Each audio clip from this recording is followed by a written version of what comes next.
Hi guys, एक और Sunday and Sunday के साथ आता है सर कैश टेक संडे। बहुत सारे इंटरेस्टिंग अपडेट्स आपके लिए फिर से लेके आ गया हूं। टेल्को एंड टेक की। टेक के लिए आए हो, टाइम स्टैम्प ये रहा। टेल्को के लिए आए हो तो पहली अपडेट आती है जियो की तरफ से। जियो ने कोलैब किया है गूगल के साथ एंड इसमें निकला है आपका जैकपॉट। इन्होंने निकाला एक यूथ ऑफर जिसके अंदर अगर आपकी एज 18 साल से 25 साल तक है एंड आप जियो का 5G यूज करते हो तो आपको गूगल जेमिनाई का प्रो AI वाला जो सब्सक्रिप्शन है वो एब्सोल्युटली फ्री मिल रहा है। ये वही प्लान है जो 1950 रुपए पर मंथ पे आता है एंड इस प्लान के अंदर आपको 2 TB का गूगल ड्राइव का स्पेस, इसके अलावा नैनो बनाना मॉडल से आपको सारी इमेजेस बनानी है या फिर आप Veo 3.1 मॉडल से AI वीडियोस बनाना चाहते हो, जो भी सारा कुछ आपका जेमिनाई का काम है वो सब कुछ इसके अंदर आपको मिलेगा। एंड वो भी एक नहीं दो नहीं बल्कि पूरे 18 महीने के लिए। 1950 को 18 महीने से जब मल्टीप्लाई करोगे तो निकल के आएगा 35,100 रुपए का ये बेनिफिट गूगल ने आपको गिफ्ट में दिया है अगर आपकी एज 18 से 25 साल की है तो। मैंने ट्राई किया मल्टीपल डिवाइसेस पे, 25 साल से प्लस वाली जो KYC है उन सिम्स के ऊपर ये ऑफर नहीं आ रहा, सिर्फ एक रजिस्टर इंटरेस्ट का बटन आ रहा है।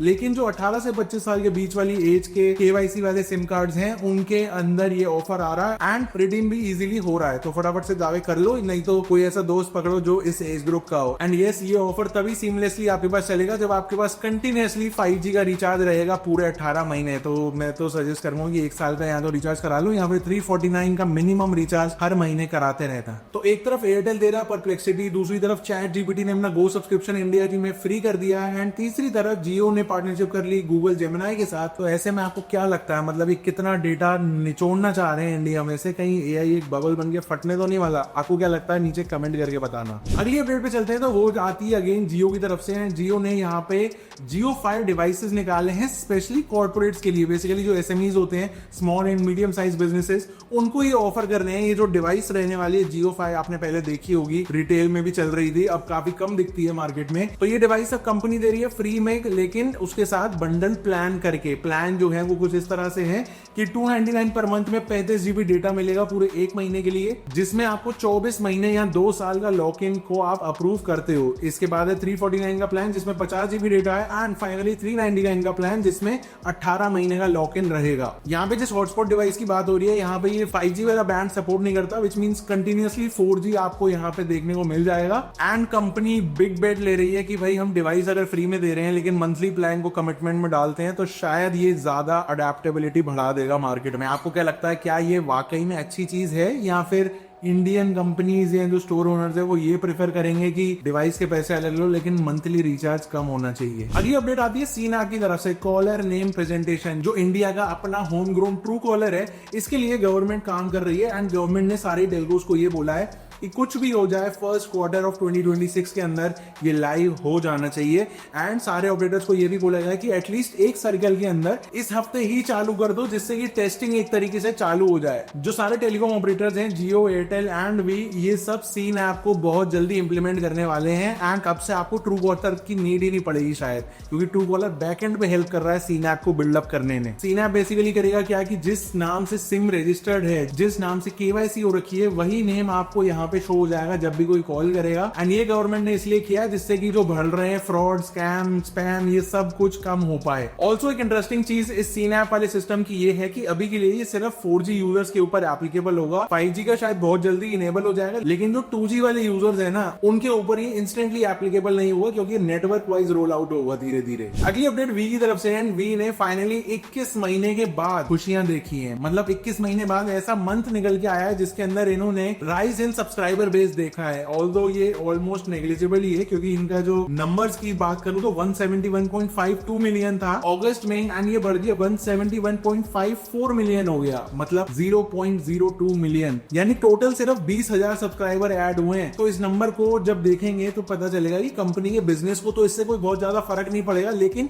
एक ही इंडिकेटर जरूर है कि एटलीस्ट जो स्ट्रीक गिर रही थी वो अब गिरनी बंद हो गई है एंड यहाँ से शायद दोबारा से राइज स्टार्ट हो जाए, क्योंकि सुप्रीम सुप्रीम कोर्ट भी सपोर्ट में आ रही थी भाई वी के। ऑल्सो कंपनी ने इतने करोड़ों रुपए खर्च कर रहे हैं, अपने 5G को इनेबल करने में लगे हुए हैं, 4G को और ज्यादा स्ट्रॉन्ग कर रहे हैं, तो मे बी यहाँ से एक टर्न अराउंड देखने को मिल सकता है, नॉट श्योर। लेकिन आपको क्या लगता है वी के एंगल से कि मतलब क्या आप यूज कर रहे हो, भी अच्छा परफॉर्म कर रहा है, नहीं कर रहा, जो भी आपका मन कहता हो नीचे कमेंट कर दो ना। जो आज की फाइनल टेलको अपडेट है वो आती है रिलायंस की तरफ से, एंड रिलायंस अगले कुछ ही सालों के अंदर 12 से 15 बिलियन डॉलर खर्च करने वाले हैं सिर्फ एआई इंफ्रा के ऊपर। ऐसा मैं नहीं, ऐसा मॉर्गन स्टैनली की रिपोर्ट कह रही है। तो बताया जा रहा है कि 1 गीगावाट का डेटा सेंटर ये लोग बना रहे हैं, एंड जिसमें से 7 बिलियन डॉलर तो ये डेटा सेंटर के इंफ्रास्ट्रक्चर पे खर्च करेंगे, एंड 5 बिलियन डॉलर अकेले उसके अंदर जो 250 मेगावाट की चिप्स डलेंगी। अब पॉसिबिलिटी ये है कि जो रिलायंस कंपनी है ना, ये अपने डेटा सेंटर को लीज करेगी सारे एलएलएम्स को, मतलब कि जो सारे एआई हमारे आसपास दिख रहे हैं ना, चैट जीपीटी, जेमिनाई, ये सब रिलायंस को पे करेंगे इनका डेटा सेंटर यूज करने के लिए, एंड रिलायंस उस पर रेंट खाएगा। Kind of data centre as a service वाला मॉडल। जो फर्स्ट फेज है डेटा सेंटर का वो ऑलरेडी चल रहा है जामनगर गुजरात में, एंड इस एआई डेटा सेंटर से सारी बड़ी कंपनीज को बहुत फायदा होने वाला है, क्योंकि इंडिया के अंदर जो उनको डेटा सेंटर लोकली मिल जाएगा उनका तो फायदा हो गई, बट इंडिया का टेक इकोसिस्टम भी थोड़ा सा और बेटर हो जाएगा। मेटा, गूगल, सारी कंपनीज को यहाँ पे डेटा सेंटर मिलने वाले हैं। लेकिन जियो इस रेस में अकेला नहीं है, एयरटेल ऑलरेडी सेम चीज कर रहा है अपने नेक्स्ट्रा वाली आर्म के साथ, एंड वो नेक्स्ट्रा आर्म भी एयरटेल के लिए ऐसे डेटा सेंटर्स बनाती है जो अलग अलग कंपनीज को लीज आउट करते हैं। अब टेक की बात करते हैं तो पहली अपडेट आती है एप्पल की तरफ से। एप्पल का रिसेंटली क्वार्टरली रिपोर्ट निकल के आया सितंबर 2025 का, जिसके अंदर ये पता चलता है कि एप्पल का इंडिया के अंदर अभी तक का रिकॉर्ड ब्रेकिंग रेवेन्यू निकल के आया जस्ट बिकॉज ऑफ आईफोन 17। उनके हिसाब से इंडिया में आईफोन 17 को बहुत तगड़ा रिस्पॉन्स मिला है, क्योंकि एक तो 128 की जगह 256 GB बेस वेरिएंट कर दिया, एंड उतना प्राइस नहीं बढ़ाया। जो रेवेन्यू इनका इंडिया में रहा है वो ऑल टाइम हाई पे रहा है, and not just because of iPhone 17। दूसरे रीजन ये निकल के आए कि एक तो इंडिया के अंदर ही मैन्युफैक्चर कर रहे हैं तो कुछ चीजें सस्ती पड़ रही हैं, इसलिए उनको रेवेन्यू ज्यादा निकल के आ रहा है, एंड दूसरा इनकी रिटेल प्रेजेंस धीरे धीरे ये लोग बढ़ाते जा रहे हैं। अलग अलग टीयर 1 सिटीज के अंदर एप्पल के ऑफिशियल स्टोर्स खुल रहे हैं जिनके ऊपर मैसिव सेल्स रिकॉर्ड हो रही है। एप्पल के अब कंपनी के 4 स्टोर्स हैं टोटल इंडिया में, एंड अपनी ऑफिशियल इंडिया वेबसाइट से भी ये लोग शिपिंग कर रहे हैं। कंपनी एक्सपेक्ट कर रही है कि ये दिवाली सीजन के बाद और ज्यादा तगड़ी सेल्स निकलेगी, लेकिन पता नहीं, आप बताओ 17 ज्यादा बिकने वाला है या फिर अगली बिग बिलियन डे पे ही इनको दोबारा से सेल देखने को मिलेगी, क्योंकि 55,000 रुपए का मिलने वाला अगली सेल में। क्या लगता है? अगली अपडेट पे चलते हैं तो वो भी अगेन डायरेक्टली एप्पल तो नहीं बट एप्पल से रिलेटेड निकल के आती है, क्योंकि मध्य प्रदेश के एक आदमी है जिनकी जान बचा ली एप्पल वॉच ने, मतलब मैं भी पहनना भूल गया हूँ, बट एप्पल वॉच ने उनकी जान बचा ली, ऐसा उनका कहना है। क्योंकि मूवी देखते हुए उनके पास मल्टीपल यहाँ पे नोटिफिकेशन आए उनकी एप्पल वॉच पे कि उनकी हार्ट रेट बढ़ रही है अनयूजुअली, एंड जब वो डॉक्टर के पास विजिट करने गए, वो ट्रेन बोर्ड करनी थी वो नहीं करी। डॉक्टर ने बोला कि भाई आप बहुत सही टाइम पे आ गए हो, अगर आप ट्रेन पे चढ़ गए होते तो आपको स्ट्रोक हो सकता था या फिर ब्रेन हेमरेज भी हो सकता था, क्योंकि बीपी जो है, ब्लड प्रेशर, वो बहुत ज्यादा लेवल से ऊपर हो गए थे। तो यस, ये सीन है भाई एप्पल वॉच का। ये एक नहीं, बहुत सारे केसेस ऐसे अब तो आ चुके हैं निकल करके कि लोग वाकई में बच गए हैं मेजर इंजरीज या फिर ऐसे सीरियस सिचुएशन से। तो अगर आप ऑलरेडी ओन करते हुए एप्पल वॉच तो पहन के रखा करो, मैं तो भूल जाता हूँ कभी खबर। अगली अपडेट पे चलते हैं तो वो अडोबी एंड यूट्यूब के कोलैब को लेके है, जो बेसिकली क्रिएटर्स के लिए है। इन्होंने क्या करा है कि अपनी जो प्रीमियर वाली ऐप है फोन की, उसके अंदर इंटीग्रेट कर दिया है क्रिएटर्स के लिए एक स्पेशल स्पेस, जिसके अंदर जो सारे क्रिएटर्स हैं वो जाके बहुत इजीली अपने रील्स को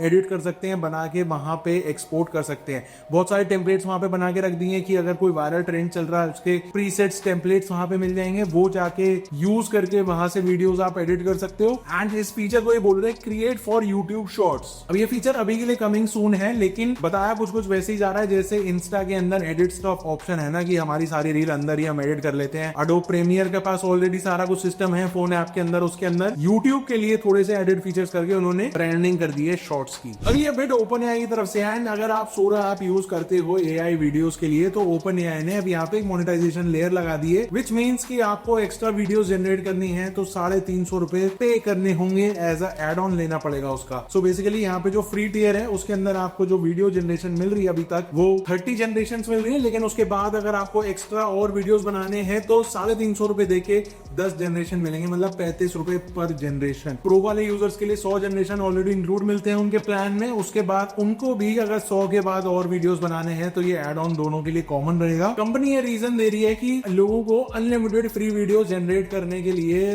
पॉसिबल नहीं है, कंपनी के लिए अनसस्टेनेबल है एंड उनको चार्ज करना ही पड़ेगा। तो हो सकता है कि आगे चल के अनसस्टेनेबल के नाम पे आपसे और ये प्राइसेस बढ़ा दिए जाएं थोड़े से, और आपके जितने भी अभी चीजें मिल रही हैं आपको प्लान में बंडल वो और कम कर दिए जाएं। लेकिन अगर जिसको जरूरत है वो पे करेगा, जिसके पैसे बच सकते हैं उतना इन्वेस्टमेंट करके वो यूज कर सकता है, बाकी लोग इग्नोर करो। आज के फाइनल अपडेट पे चलते हैं। तो हमने जियो के एआई के इन्वेस्टमेंट के बारे में बात करी, तो ऐसे में इस पूरे टेक स्पेस के अंदर दो कंपनीज और हैं जो आपस में हाथ मिला के एआई के ऑटोमेशन को नेक्स्ट लेवल लेके जाना चाहती है, जो है सैमसंग एंड एनवीडिया। इन दोनों ने पार्टनर किया है एक बड़ी एआई मेगा फैक्ट्री बनाने के लिए, जिसके अंदर सारी प्रोडक्शन जो होगी वो एआई को यूज करके रोबोट्स के थ्रू सारी की सारी करी जाएगी। बता रहे हैं कि इस मेगा फैक्ट्री के अंदर 50,000 एनवीडिया के जीपीयूज लगाए जाएंगे एंड कंपनी का एंटायर जो पूरा मैन्युफैक्चरिंग सिस्टम है उसको पूरा रिवैम्प कर दिया जाएगा। अब ये जो एआई लेड सारा ऑटोमेशन होगा, इससे बता रहे हैं फायदा क्या क्या होगा। एक तो कंपनी का जो चिपसेट फैब्रिकेशन है वो और ज्यादा इंप्रूव होगा, स्मार्टफोन के डिजाइन यहां से होंगे, मैन्युफैक्चरिंग की एफिशिएंसी और बेटर हो पाएगी एंड